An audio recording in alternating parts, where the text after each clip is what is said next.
Mas lalo pang pinapalakas si Jared Vanderbilt ng kanyang outside shooting mala Stephen Curry na kung bumitaw sa tres. Pero bago yan, Draymond Green ibinunyag kung anong magiging goal niya para sa paparating na season. Ang big three nga po ng GSW na sina Steph, Klay at Draymond Green ay nakakuha na nga po ng 4 na kampyonato na magkakasama. At ngayon nadagdag nga po sa kanilang team ang veteran point guard na si Chris Paul na still inaasam pa rin makuha ang una niyang kampyonato. At para nga po kay Green, ang darating na season daw na ito ang isa sa pinaka-importante na taon sa kanyang karir.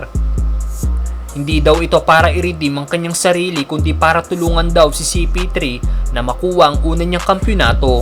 Yun daw ang goal ni Draymond. At isa pa tingin daw ni Green na magagawa pa nila makakuha pa ng 2 championship. Isa nga po sa matagal na rin sa liga is Chris Paul at maraming NBA teams na rin itong napaglaruan kasamang iba't ibang superstar ng liga. Pero bigo pa rin nga po itong makakuha ng kampyonato. Ang Warriors na nga ba ang sagot sa matagal nang inaasam ni CP3 mga brother? Samantalang Jared Vanderbilt pinagtutuunan ng pansin ng kanyang outside shooting ngayong off-season. Isa sa player na ibinalik ng Lakers last season ng forward si Jared Vanderbilt.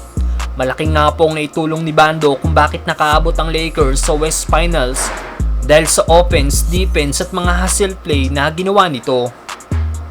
Pero ang isa nga po sa kahinaan sa laro ng nasabing forward ay ang kanyang outside shooting.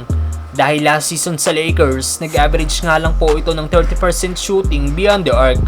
At lumaylay pa ang kanyang numero noong playoffs at nag-average na lang ng 24% shooting sa 3-point area.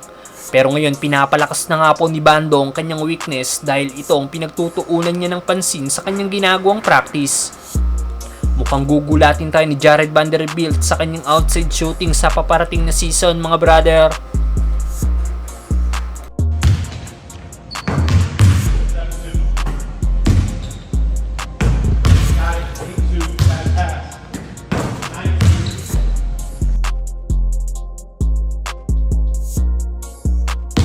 Get up!